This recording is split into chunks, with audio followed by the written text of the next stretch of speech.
All right, we're back. We had a little technical issue there, and we're back live again. And this is what we're doing. We're out testing our live gear today. This is Bass University Live. We're going to be bringing you live on-water training around the country with some of the greatest anglers in the world. That's what we do. And this is going to be a new product we're offering for our Bass University TV subscribers. Right now, we're talking to you guys on Facebook, YouTube. We're talking to you on bassu.tv.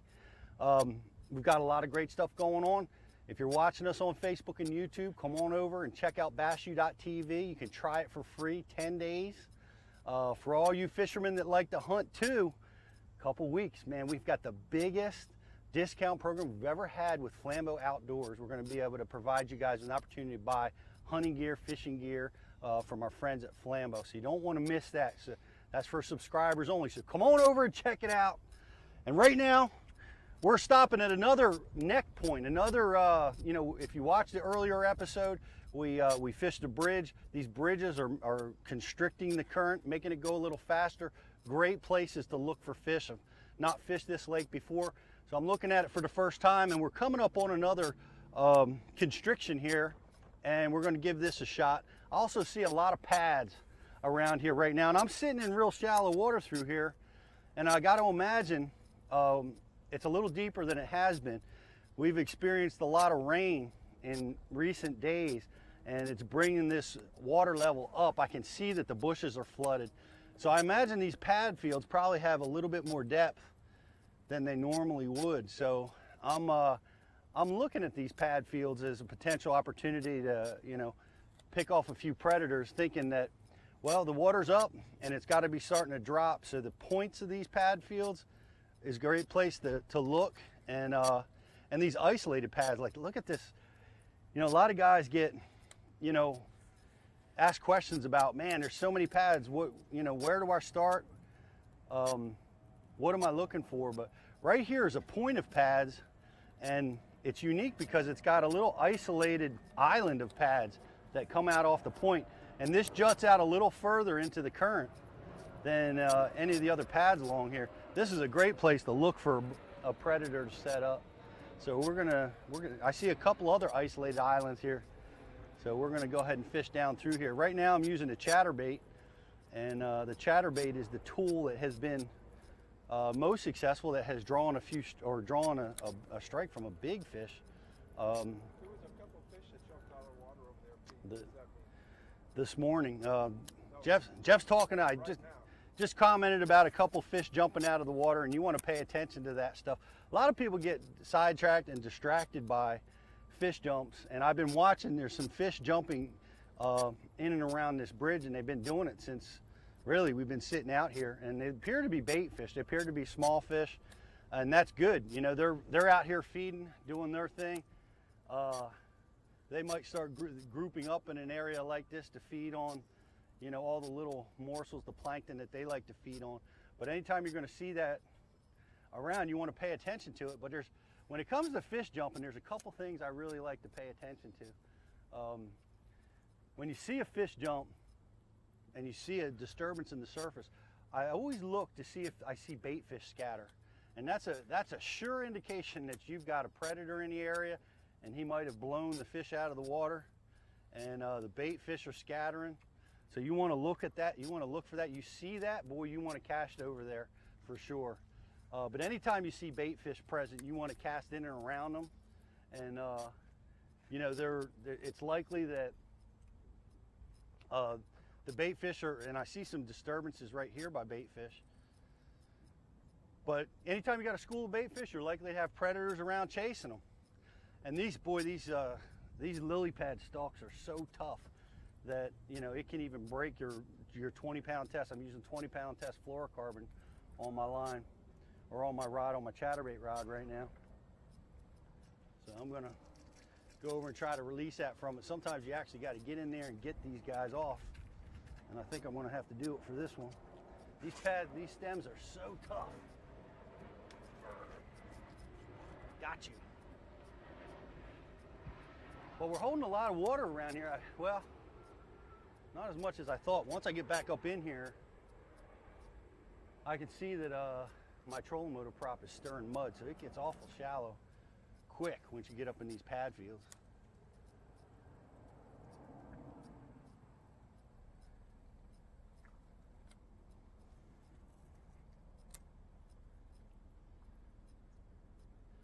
But we've got a lot going for us up here. You know, it's just a high percentage area, and I see there's some fish moving right here, right in and around my chatterbait. We've got vegetation, we've got blow down trees, overhanging trees, we've got rock on the bridge. I'm seeing a lot of bait up here in the shallows. When I move my lure, they're scooting out of the way sometimes.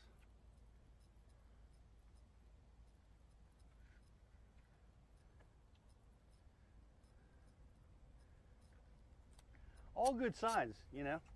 Good signs that we've got some health to the fishery. Maybe this area of the lake might harbor a little bit more life than some of the other places that we've been so far. Do fish jumping out of the water give you any kind of an indication as to what the fish are doing? Do you want them to top water, or does that not matter? The question back to, can they hear what you're saying, Jeff? Anyway, question back to the fish jumping. You know,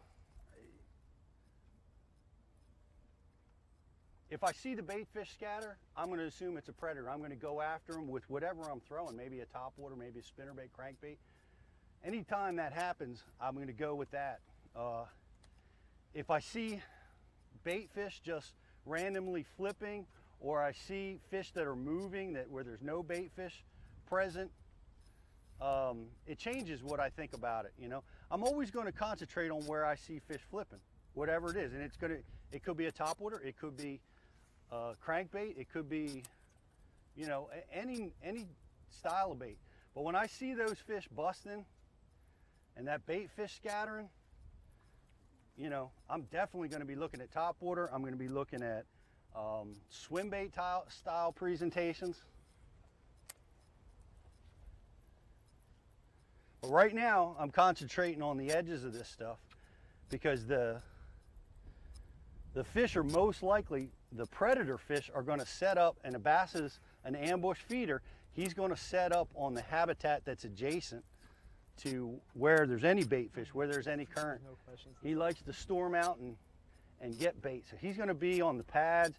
He's going to be, you know, concentrating on some type, relating to some type of habitat.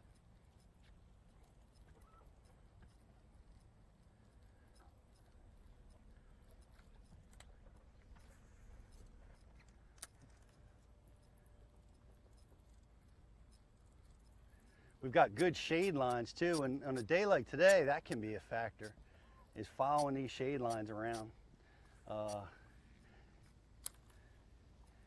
You know, a hot day like today, the shade lines are going to be places that the bait fish use, the predators use to ambush. And I see some shade under here.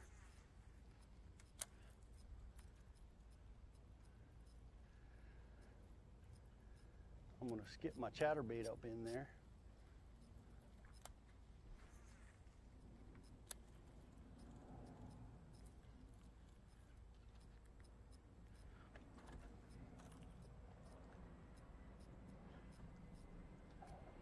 I'm going to try to sneak over here and get this. Pete, what's your footwear choice when fishing? Anything with orange on the sole is key. There you go. You heard it here first. Oh, you're mic'd up, aren't you, E? Yep. Footwear. I'll be honest. You know, I've got a pair of tennis shoes on, and you know, I'm more comfortable fishing out of sandals or flip-flops. But when it comes time to actually compete and get after the fish, you know, I like to use fish that have that lateral support that you need.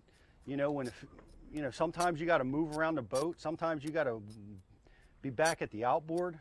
And shoes like, I find shoes like tennis shoes and basketball shoes are the best choice.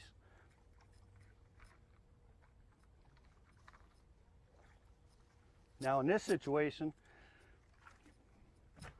we sometimes got to use our interns to go in and dig our lures out for us. Not today. Not today. I was able to secure that one. Well, we're going up real shallow now. Eric wants to know how the temperature is. What's the water temp right now, Pete? It's 75. Still pretty 75 warm. degrees and gaining. We're getting, it's a hot day. We really didn't expect this, you know. We were looking at a cloudy day, and boy, that sun popped out and the temperature jumped right up into the mid 80s, I would imagine. Water temperature is starting to be impacted by it already. So we're still in the summertime scenarios here on this body of water. Water temperature is cooling down a little bit. I imagine it was up in the 80s, you know, at various points throughout the year, throughout the summer. But right now it's hovering around 75.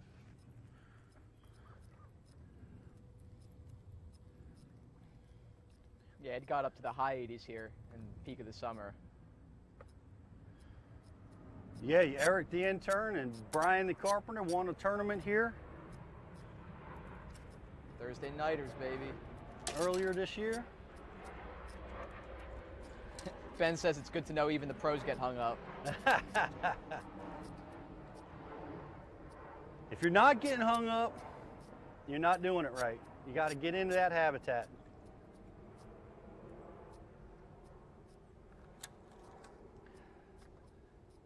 What pound test are you throwing on that finesse jig?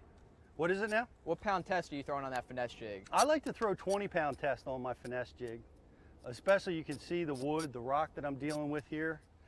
This is a 1/2 ounce jig, so it's small and compact, but it's got a lot of weight. And that's fluorocarbon, correct? It's fluorocarbon. Any particular reason for that? Yeah, the fluorocarbon is huge when I'm flipping and pitching it. It just has lower stretch. It's this is gamma edge fluorocarbon. It's super tough around any abrasions, rocks, zebras, any of that kind of stuff. But the low stretch is really the key, because it just, man, you just don't miss fish with it near as much. It's a little bit, you know, fluorocarbon's a little more wiry than mono. It's a little bit more wiry even than braided line. But I like to flip with fluorocarbon. I like to flip with straight fluorocarbon because it's very, very comfortable for me to fish with in my hand, and castability is, you know, I like the straight fluorocarbon. You know, there are times when, and the reason why I don't go with braid would be another great choice, but I've been in so many situations where I felt that the braided line has impacted my bite, my ability to draw strikes. So I have much higher success using straight fluoro, and the 20-pound gamma is just such a tough line that I don't often, you know, I don't have problems with breaking off or dealing with any trouble. I'll go up to 25-pound test. I'll even go up to 30-pound test if I'm dealing with heavy zebra mussels and that sort of thing.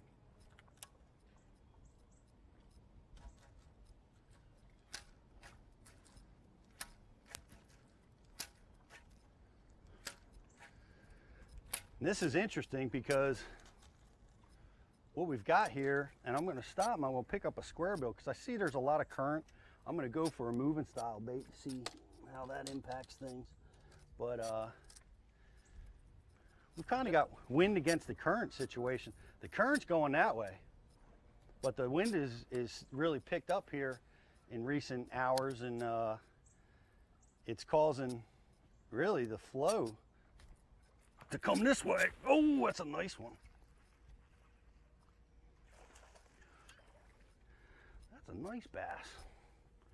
Hey now, moving over to the square bill. Gotta love that. He jumped on that Rapala DT Fat square bill. Nice little summertime bass. We'll take him. That was awesome. See you now, buddy. How you like me now, E? All the haters, all the doubters, you proved you wrong. 5 of those, you're winning a tournament out here. Well, you know, what I saw was I started fishing my jig up here and I noticed the current. And you guys heard me talk my way through the change. You know, with all this flow, we've seen bait fish jump. I decided to go to a moving presentation and bang off these rocks, which was the exact right thing to do to trigger the bite from that fish.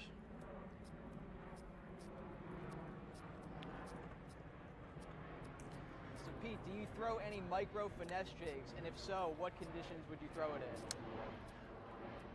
in? Man, seeing more fish movement here. My question is about micro finesse jigs, and you can go back and look at, we talked a little bit about them on the last live segment just about an hour ago. But you got to check out Johnny Cruz's new micro finesse. It's actually Ike's. It's not micro, what's it called? I believe it's just micro jig. Missile micro jig. Missile micro jig. It's new. I don't have any yet, and but you can see there's times when the finesse jigs that I use are just too big and powerful, and they won't trigger the strikes. There's going to be a time and a place, and it's going to be like it is now. It's going to be hot water scenarios, real clear water scenarios. That's when that micro jig, I think that's where I'm going to start, you know, really implementing that bait. But look for the missile baits one. I mean, it's really amazing. John was on Bass University Live in studio, and he brought a lot of those baits with him, and he failed to leave any with me. John, you know where I live. Simple shipping address. I can send your way. But I'm looking forward. They're supposed to be out. They're not even out yet. But I know that whole process started over in Japan on those really high pressured lakes that they have, and the micro jig has been successful at catching. That's, you know, another place is high pressure. You got a lot of fishing pressure. You know, that's the choice. That full size jig is going to be too much. It's going to even overpower the bite, and that micro jig is going to be the choice for that scenario. So, kind of change topics a little bit. Jeff wants to know, when you're flipping, do you prefer a straight flipping hook, like a VMC flipping hook, or a worm offset? It's a great question. To be honest, from a comfort zone, man, I love the offset the flipping hook. Why? Because it holds the bait better. It's easier to get it in and out of the vegetation. It's easier, it stays up, it stays in position a lot better. So that part of it's really awesome. But when you're dealing with heavy weights or you have to peg your sinker, there's no doubt that straight shank hook is going to offer you a better strike to catch ratio. And in my business, that means everything, you know, is strike to catch ratio. So if you're losing fish on a bent shank, an extra wide gap, when you're flipping, if you're losing them, that's the adjustment. You go over to that straight shank hook, that VMC straight shank hook, and you're going to land a lot more of those fish. You're going to get those solid hookups. It's got a bigger bite, and you're going to catch a lot more fish.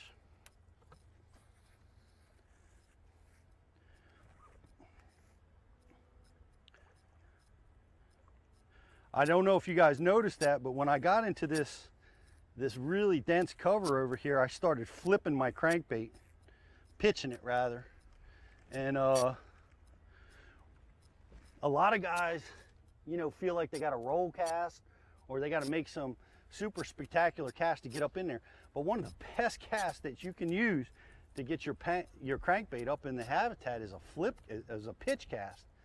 And you know, just like you would a jig, just like you would any other, you know, Texas rig bait. Now where I'm up in it, I lower my rod tip, boom, I'm banging off the branches.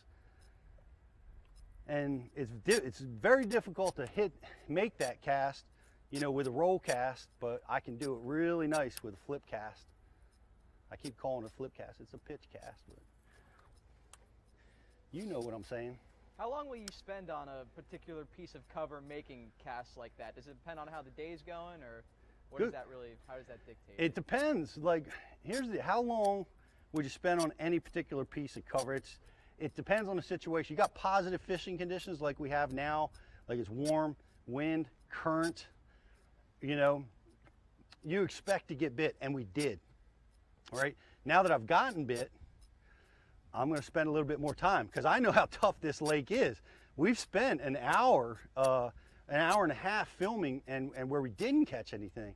So to be able to get a bite, get bites, boom, I'm thinking about, I'm going to be fishing finesse in here too. I'm going to be throwing my chatterbait through here. I'm going to be throwing a bunch of different tools to see if I can get a few more bites in here. So I'm going to spend a little time in here. But typically when you've got positive fishing conditions, you know, warm, stable water, wind, overcast, that kind of stuff, man, if you're not getting bit, you got to efficiently go through your arsenal and move to the next areas. You don't want to get caught spending too much time in an area, because next thing you know, you've not fished only, you know, a small portion of the lake. And it's not going to give you that magic opportunity to get around the fish, get around good groups of fish. Now, if it's the opposite, we got negative fishing conditions, all right? It's cold front, falling water temperature, no current. Now I got to recognize the fact that it's going to require a little bit more effort to get bit. So I will spend a little bit more time to trigger the bites in that scenario.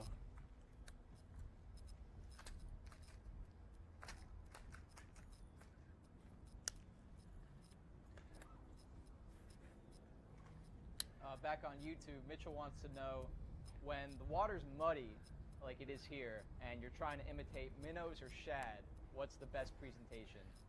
When it's off-colored in minnows or shad, I mean, boy, a square bill is just such a dynamite tool. You've got a spinnerbait, which is an excellent off-colored water bait. You've got a chatterbait.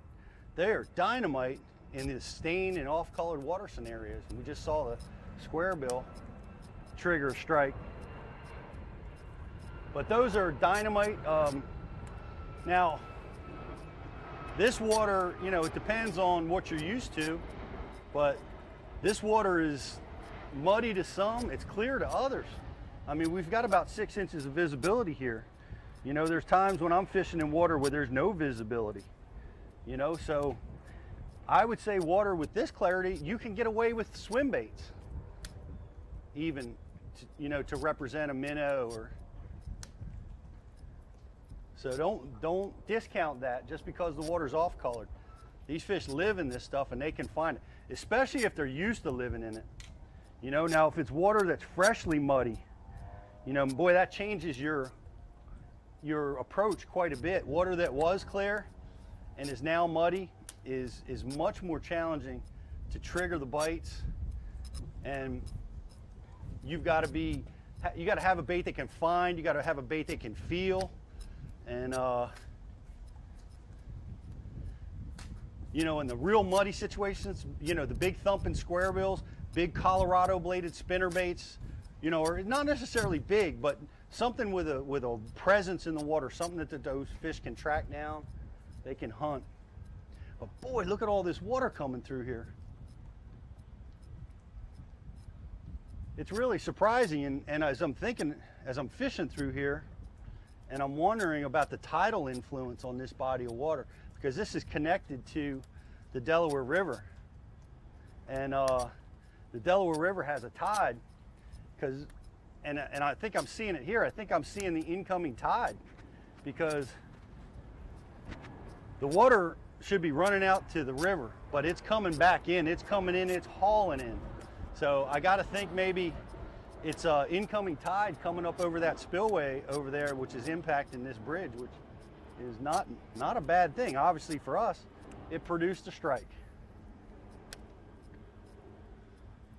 So Brian makes the joke that we should be running and gunning right now, but I think that actually brings up a good point. You know, you just got that bite.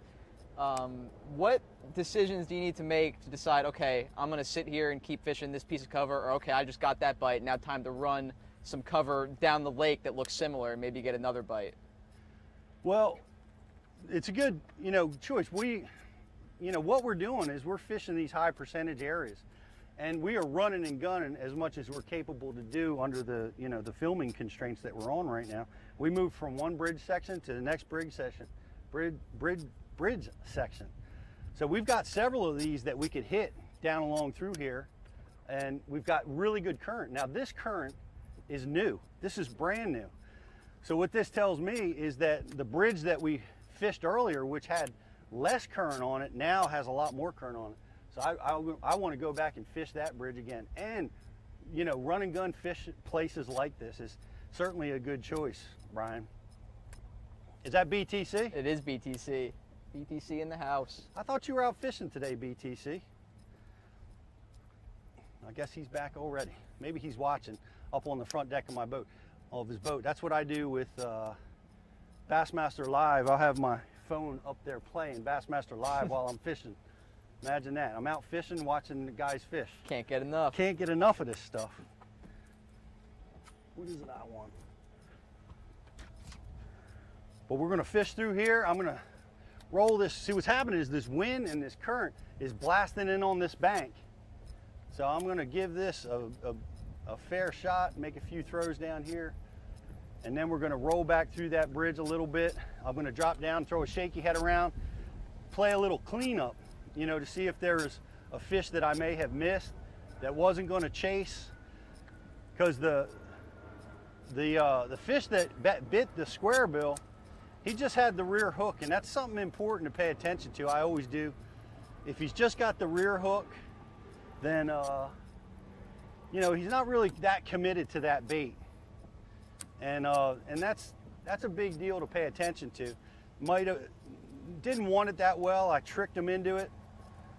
Didn't like the color, didn't like the vibration. There was something about it that was giving him pause, and he just swiped at it. Pete, what's the most expensive crankbait you've ever thrown? Huh. That's an interesting question. Man, I've thrown $25 crankbaits quite a bit, but I don't think I've ever thrown any. Of course, you say that, but some of them $25 crankbaits had custom $10 paint jobs on them, maybe $25, $35. Now, someone wants to know how the Upper Bay's been. The Upper Bay is dealing with a lot of rain like this place is. It's you know, it's been a bit challenging.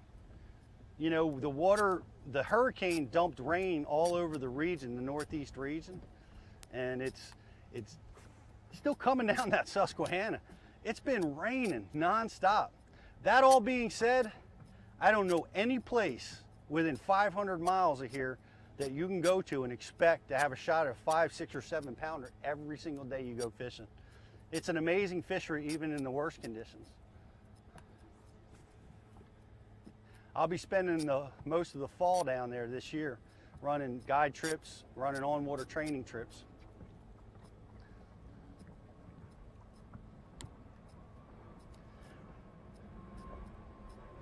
I'm going to switch up a little bit. I'm going to throw a little finesse bait through here, guys, and we're going to see if we can play clean up a little bit, see if there's any fish we may have missed. We flipped the jig quite a bit today. We've thrown square bill and different crankbaits today. We've thrown some finesse baits today, but our 2 bites have come on moving baits. One on a chatterbait, one on a square bill. So that's something that I'm constantly thinking about. You know, with this extra current that we have running through the body of water right now, it's well suited to those moving style baits. And I'm going to give this little shaky head a little bit of time, but I'm going right back to those moving baits. But yeah, it's amazing how, yeah, this is definitely, the current has changed. You got to pay attention to these subtle details. And I did not know this body of water was influenced so heavily by the tides. But being a tidal water fisherman like I am, anytime you're dealing with a current change, a tide change, you stand to have an opportunity to do some damage, as we did by drawing a strike along here. But what I'd like to do in this particular case is move on to the next bridge, and the next bridge, try to run these bridges. It certainly seems like this is going to be the premium spot to be able to catch fish over the next few hours. So I learned a lot by fishing this lake today. Pete, John wants to know when the Bass U seminar schedule is coming out. That's a good question, John. We've got 2 announced right now. We're going to be in Tulsa, Oklahoma in January, and we're going to be in Gadsden, Alabama, also in January. So you want to look for those dates. We're trying to place shows in Michigan, New Jersey, Arkansas, and a few other places. So look for all those are all on the bassuniversity.com. You can find all the information, and we will be releasing all that stuff real soon. You can buy tickets right now for those 2 shows.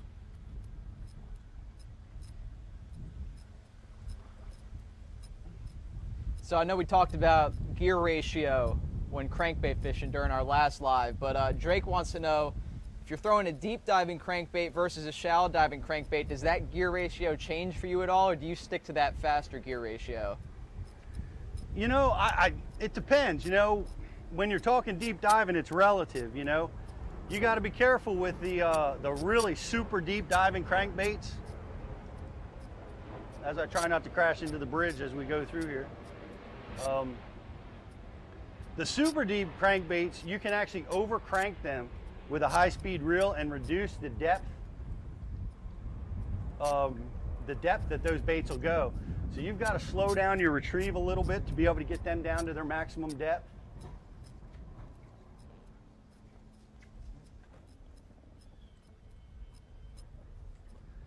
So I'll go down to a 6. Rarely will I go down to a 5, but there are 6. I have them. I have them ready. I have them ready to go. I like the ability, you know, to use a high-speed reel to get that, you know, to get pressure on those fish. But boy, there are times when I'm throwing those 20-foot crankbaits, the DT20s, the big giant ones, that I'm gonna use a reel with a slower gear ratio.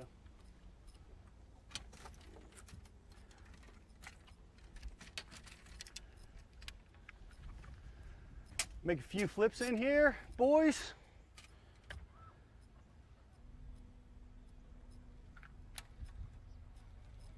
This is cool, seeing all this water down through here. Now this is nice. The current's coming through, creating an eddy on this habitat, these overhanging trees right here. Man, this is a place to flip a fish right here.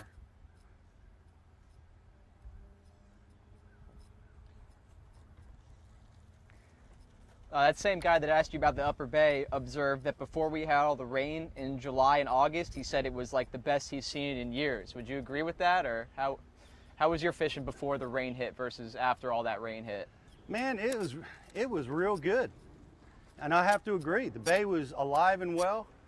I've been on the bay several times since the rains have come, and I've had some amazing catches. Some days that I would say our best 5 were in the 25-pound class. Wow. And that's since the rains came. So it just gets a little bit more challenging. The places where we want to catch them, we can't fish, you know, or they're not quite as effective because they're all muddy. The water is tremendously off-colored, and you just can't get on a good concentration of fish. But I'm not worried about the bay. I'll be honest with you. It's alive and well, and I think we're all going to be catching a lot of fish there, you know, for a lot of years to come.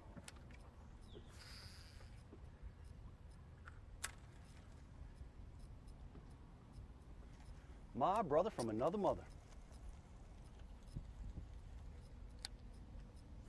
My brother. We're going to go over and fish this side now. We fish that side, fish the eddies over there. Jesse says, so the bridge is a high percentage area. What about the point of the vegetation? And I think we touched on that a little bit earlier. Yeah, as a matter of fact, it's a great question, great observation. And we hit those first. So I agree. Those points of vegetation are, you know, big targets, and we hit them.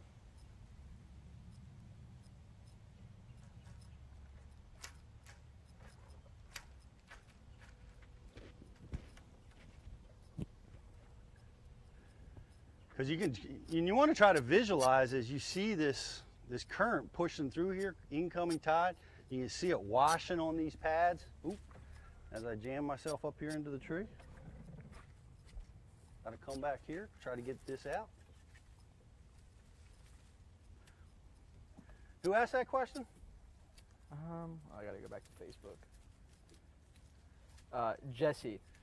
Jesse, I blame you for this hang up over here. You distracted me. Come on, Jesse. I am out. Watch out for the spiders.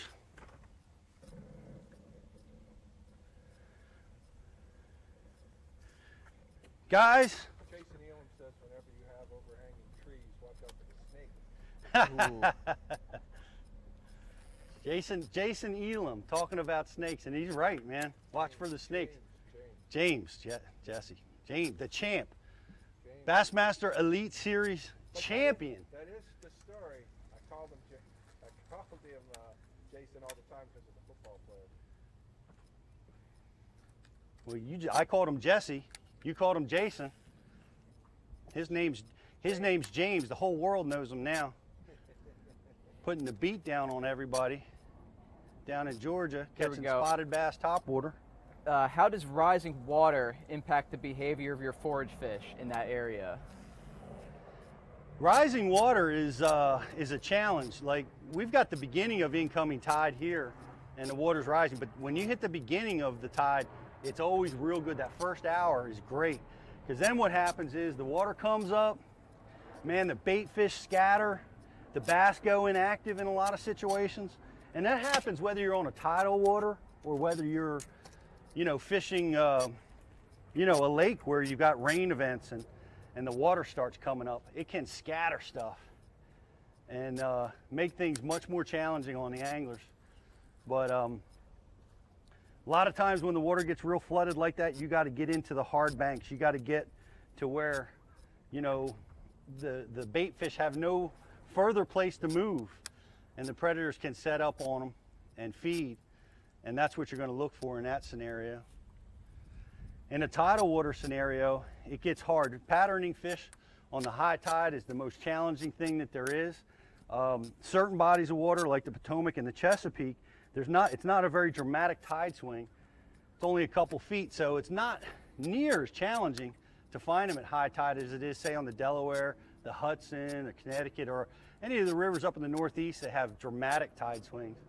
When that tide floods, it can get tricky. And a lot of times on those bodies of water, really the only time that you can be effective is during the low tide periods consistently. And what I try to do on the higher tides is I consider them bonus fish, Sometimes you just can't catch them that well on the higher tide. So, any fish at all that I can trigger during that period, I consider a bonus fish, and I wait for that low tide to get there, and then I can start smashing them. So you eliminate this current, right? We take the tides out of the equation. Would you spend more time flipping the vegetation than fishing some of this hardcover, or what do you think? Repeat that question for me. So if you take the current out of the scenario, would you spend more time flipping inside of the vegetation? And yeah, you take current out of the situation, you're going to be looking for things like shade are going to be a factor. You're going to be looking at where multiple types of vegetation might come together. You're going to be looking at docks. And oftentimes, you're going to more of a finesse approach without the current, When the current's present, fish can become much more active, much more cooperative, much more aggressive. Absence of current, less aggressive, harder to trigger the bites. So a lot of times that's a finesse approach. But we're gonna fish this little grass edge down through here. We fished the other side already, and we're gonna fish down along through here just a little bit. And boy, you can really see that current coming through here now. It's almost as if when we pulled up, somebody turned the faucet on, which was a beautiful thing.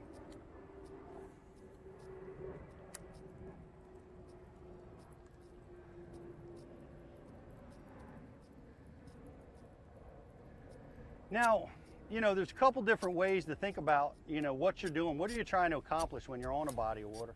Like for me, I'm looking at this body of water for the first time, and I'm learning. I've learned a couple things. I've learned that this body of water is tidal. I've learned that there's, a lot of current coming through here. I learned that it handled the rain pretty good. and didn't get real muddy. And I've caught some fish out of the current, you know, right now. So I know to look for that pattern over and over again, you know, up in the current situations. But if I'm scouting a body of water and I'm trying to learn it, trying to get comfortable with it, I'm going to fish all the types of habitat. I'm even going to fish the habitat that I don't think is the dominant habitat right now. Like right now, we're kind of out of the current. And if I was, say in a tournament scenario, if I was wanting to catch as many fish as I could catch today, then I would stay in that. I would stay in the current. I would continue to fish around it until I couldn't catch any more fish out of the current situations. But when you're scouting a new body of water like I'm doing now, you want to look at all the different types. You know, I'm looking at, I got 1.5 feet of water up here, so these, I'm recognizing that these pad fields are very, very shallow. And when the water comes down, boy, they're even going to be more shallow.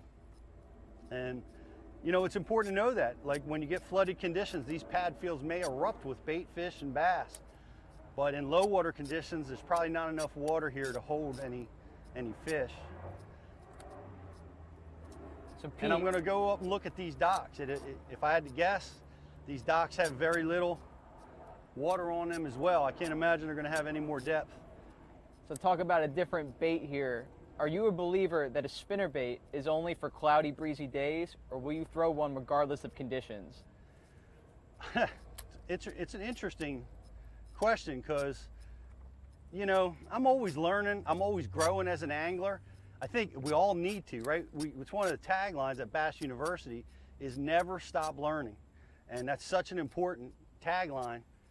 And the question is, you know, spinnerbaits, yeah, cloudy, breezy days, a lot of bait fish around.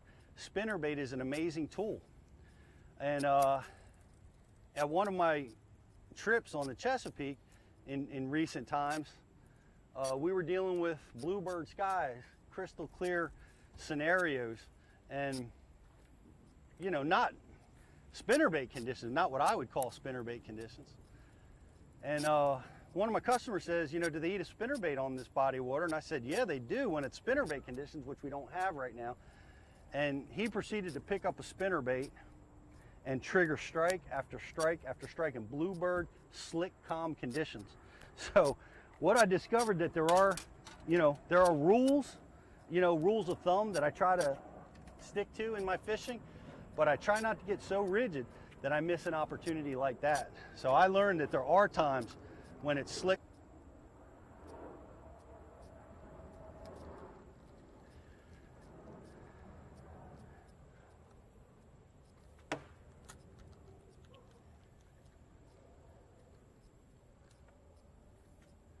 So we have a college angler in here, Jeff, and he wants to know how we could possibly go about setting up for Bass U to come to Penn State University eventually. Penn State.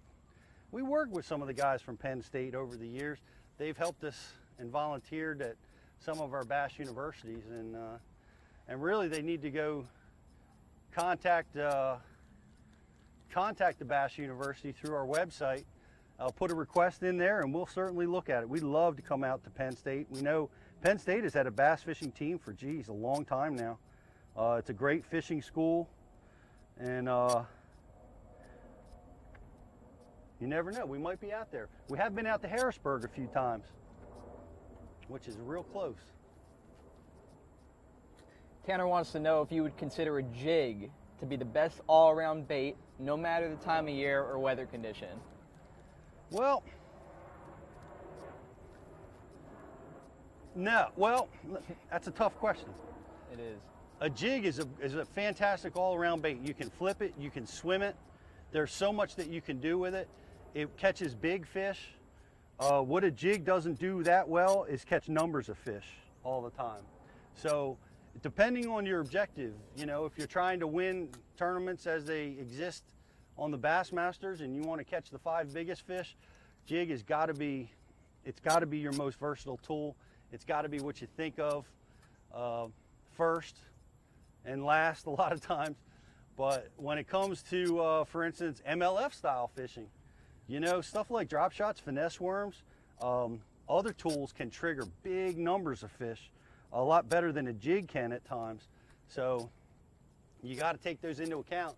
I will tell you this, you know, and when it comes to numbers of fish and triggering consistent bites, and you know, this is not news to most people, but that the Senko is such a powerful weapon to catch fish day in and day out, so long as the water temperature is not real cold. Great question, though.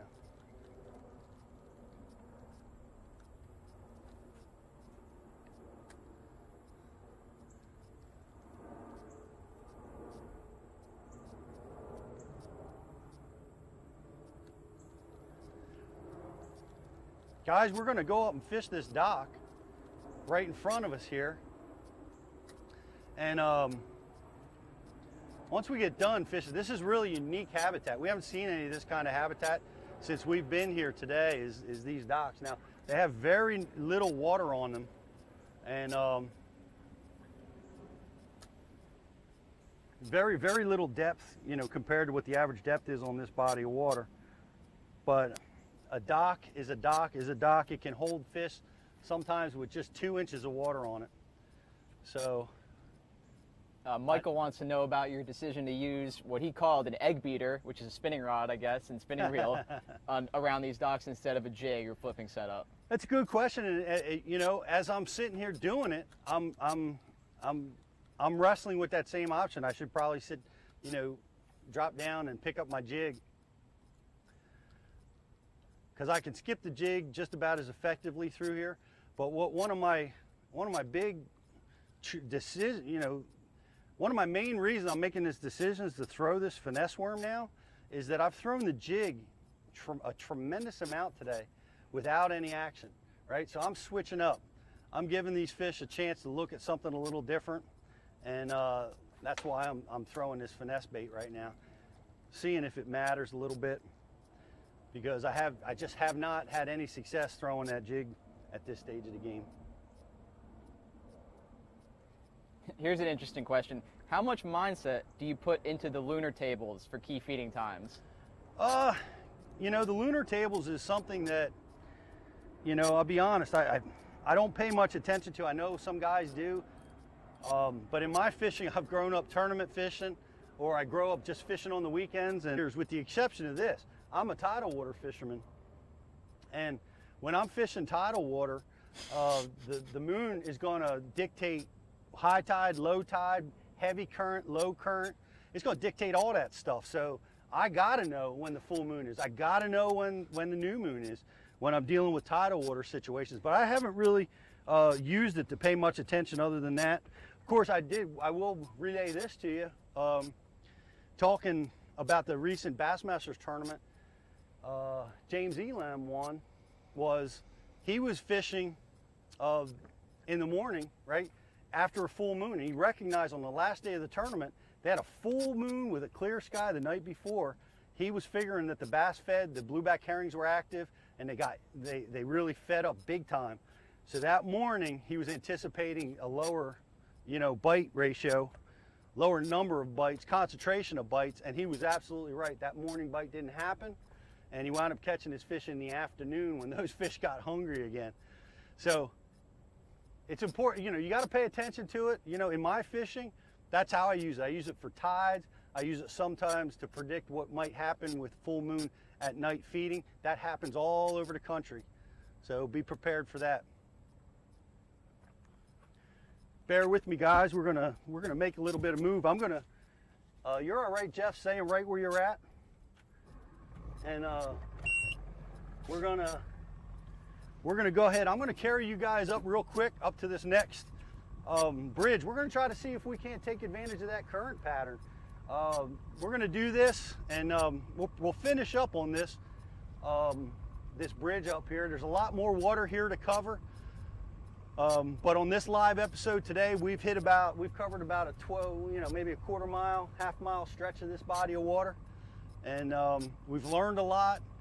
You know, I showed you how I break down. You're looking at the tools that I use every time I get into an unknown situation. I dance back and forth between finesse, between power, between cranking, between drop baits, finesse baits again.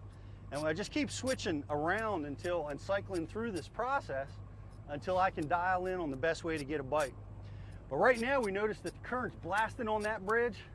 Let's go see if it changed up here yet, because when you have segments, lakes that are segmented like this, where they have constrictions and open areas and then constricted again, a lot of times the water has to fill this area up before it starts showing current over here. So there's a little time delay. You learn that when you follow the tides. But we'll see. I'm anticipating, we've been watching this current run now for about 45 minutes, and I'm anticipating to see something up here. Is this my water right here, E? I believe so, yeah. What else we got? Any questions from the boys? Let's see. You guys have been great today, by the way. A lot of good questions. We appreciate all of them.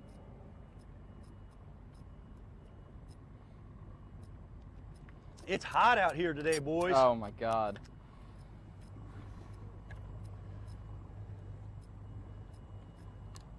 Okay, here's one from Jesse. How would you find fish on a large lake without electronics?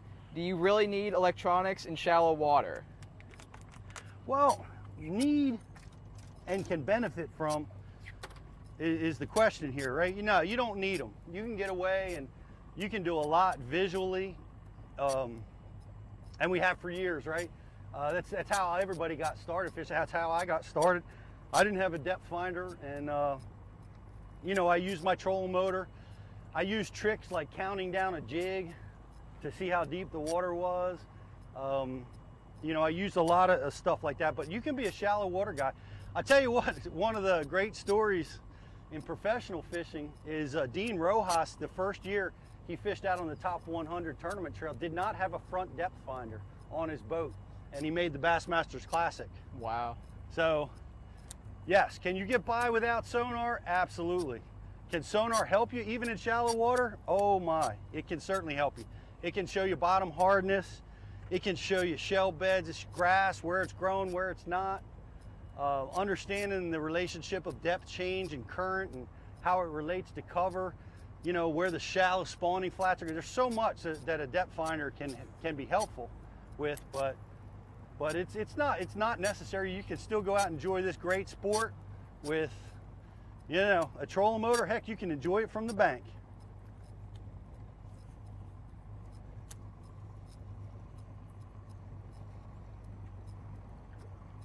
Now what I'm fishing now, and it's worth talking about, you see me, can you kill that for me, E? Yep.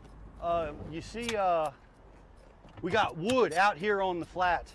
Anytime you're on a flat, I don't care where it is, I don't care really how deep it is, but when you see isolated wood sticking out in the middle of a flat, especially one like this that's got current blowing on it, you gotta stop and make a few casts at this isolated wood.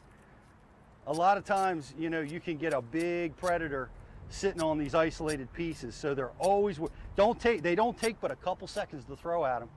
So you always want to go out of your way to make sure you hit them.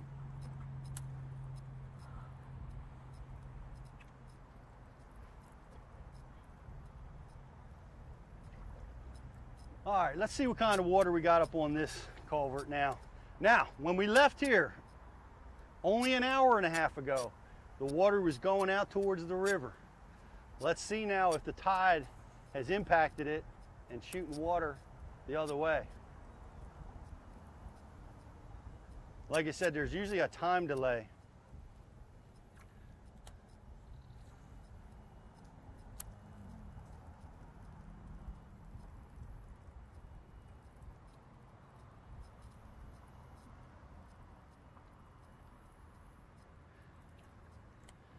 I guess we're talking to guys in the central or west time zone. They're on their lunch break right now. Unless they're watching during work, which could also be a possibility. I highly recommend it. Boy, you can see it. Current's going the opposite way. And this really confirms it, right? We've got a tidal water influence. We've got current that is switching, and it's going under the other way into this bridge here. So, grabbing up my square bill. Try not to cast it into a tree because I'm so excited because I think I might get a fish right here.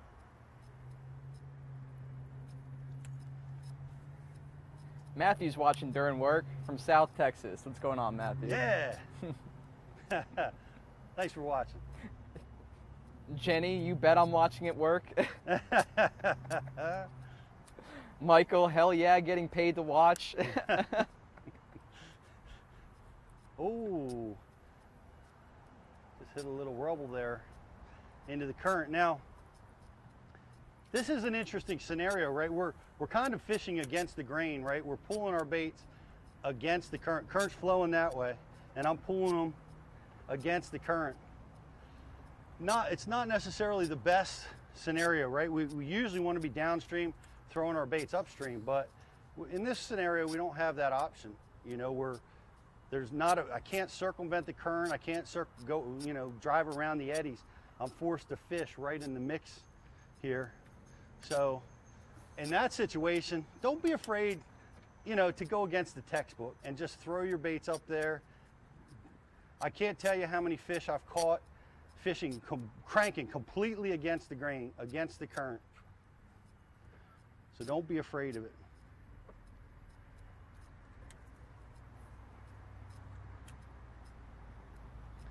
Jeff, you're going to have to get yourself in position, buddy. Oh boy. It's time to go.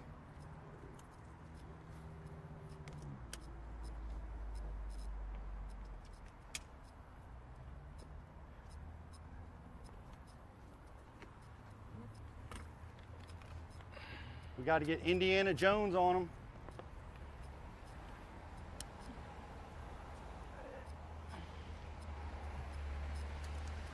Oh! Against the grain, and boy, look at him wolfing it. He got both hooks on that.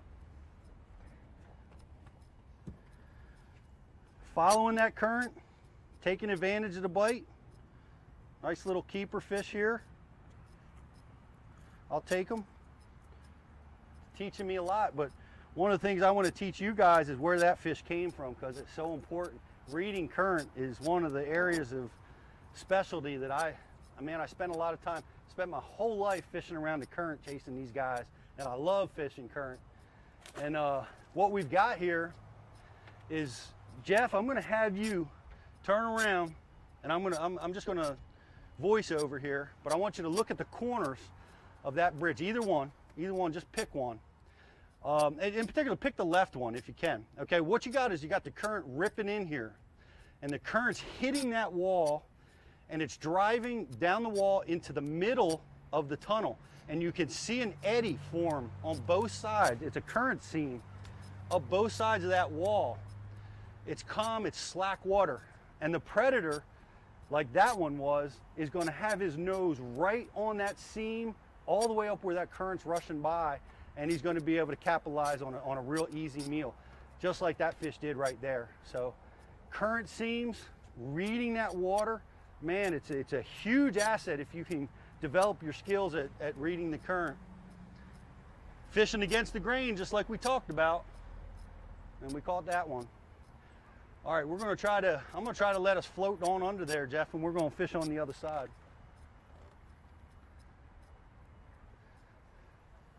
You're going to have to take a knee. Eric, I may need your support and boat control here, right. So you might want to Yep. hold off. He'll be getting back to your question just a second. I need him to safely navigate the bass cat through this deal. See, what we have here too, and we need to be concerned with, and you got to watch your head, Jeff. You want to get low. We've got a heavy current scenario. Watch your head. Watch your head. There you go. There you go. Excellent work, E. Good job, buddy. Oh, and I see fish rolling where we're heading. That's a nice one. Yep.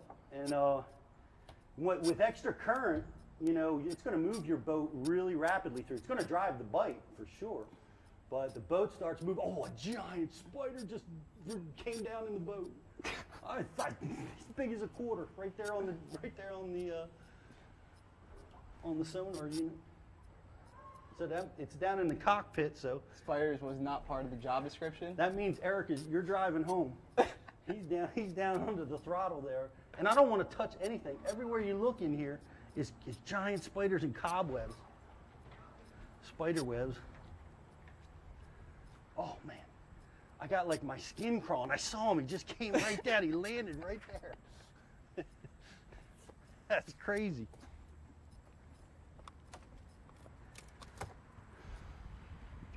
Boy, we've got a lot of current now.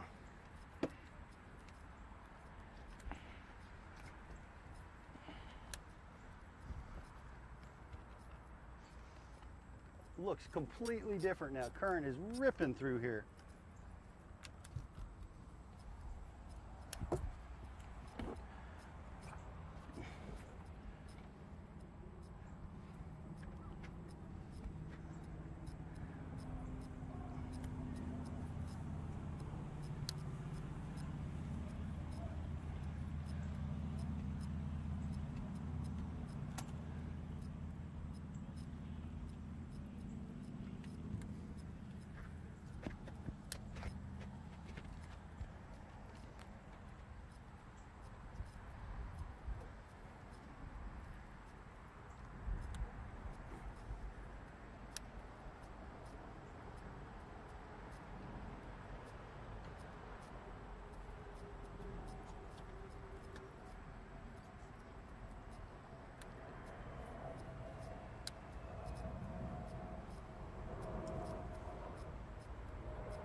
A lot of questions about your tournament fishing next year, Pete. Are you fishing the opens again? What do you have you decided a plan yet? Man, that's a great question, and I have to say this year I didn't fish the opens. I fished one open on Lake Champlain. I missed it. I want to go back and I want to fish the opens next year. I'm planning on registering for them, but I'm also looking hard at the FLW tournaments. The coast is, man, they go to such great bodies of water at such great times of year. So I'm looking at them too, and I may cherry pick a few of those. I might wind up switching over there, but I think for sure you're going to see me in the opens next year. And see if I can't get my way back into the Bassmasters Classic.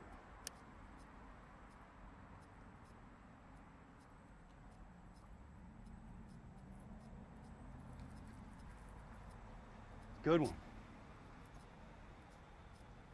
Barely hooked, barely hooked. Come on. I think I picked up another hook in him. All right.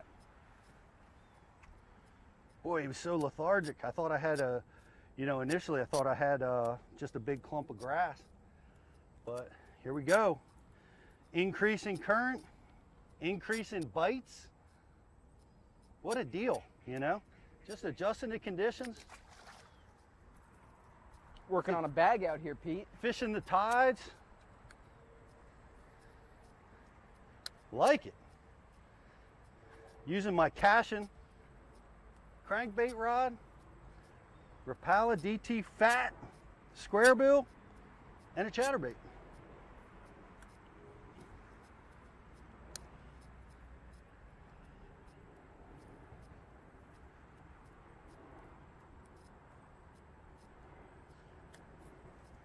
And I'm going to donate my crankbait.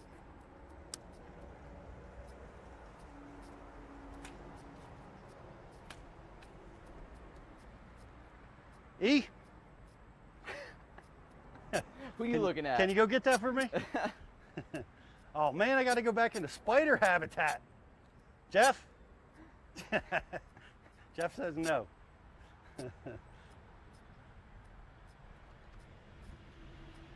Well, the current is definitely the scenario.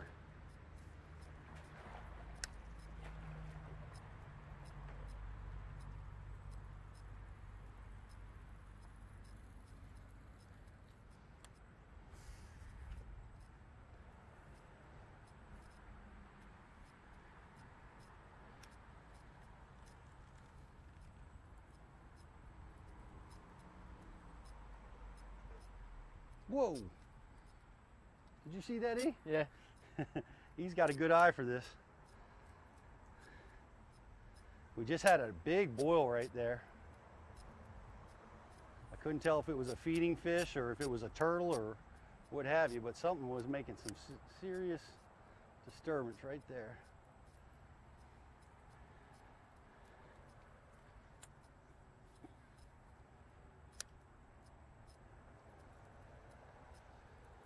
When's the last time you've been to Toledo Bend, Pete? Whew, man, I'll have to, it's unfortunate, but boy, I haven't not been fishing on Toledo Bend for probably 2 or 3 years now. It's a slightly different lake than the one we're at right now. Slightly different. Slightly. Got a few. You know, I will tell you this. My very first 10-pound bass came from Toledo Bend. Wow. And I'll never forget it. And if you watched Ike Live, you might have heard me tell this story. But Ike and I were rooming together, fishing the Bassmasters. And I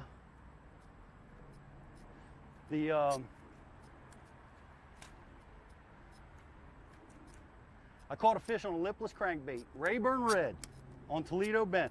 And it was, you know, it was my first year on tour, second year, and I really hadn't been around very many high caliber fish, meaning I've caught 7-pounders, but not very many over that, if any. I think I might not have. And I tied into this fish, and when it came to the boat, I promise you, I thought this fish was 5 pounds.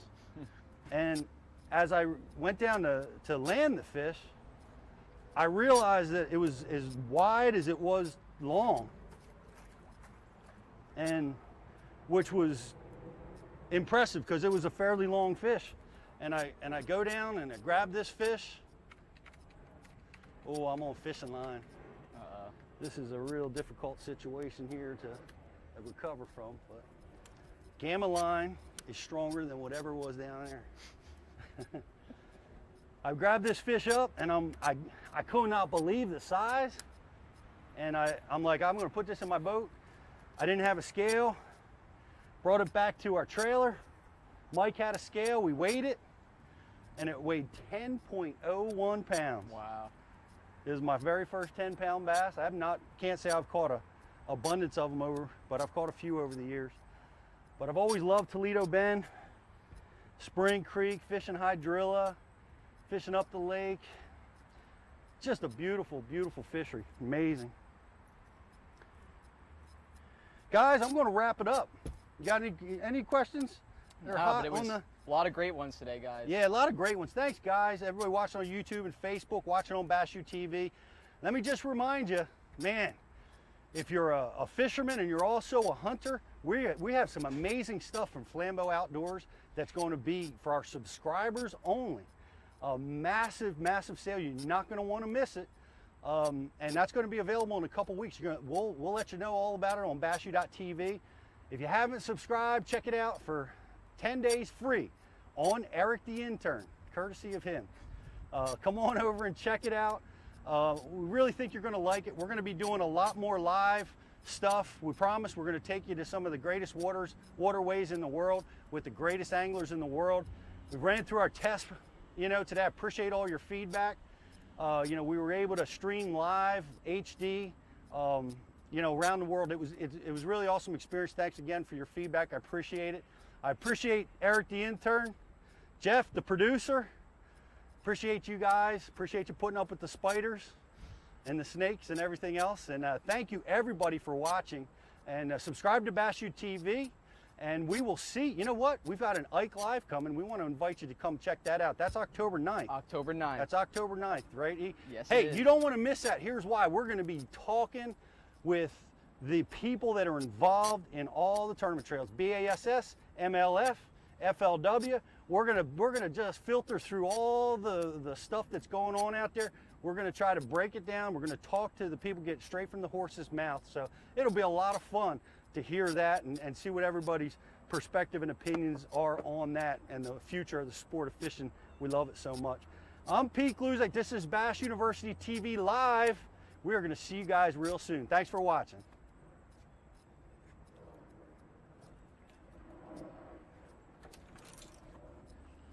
All right, E. Yep. Get that spider. Where's he at? I don't know where he is. Oh, He landed.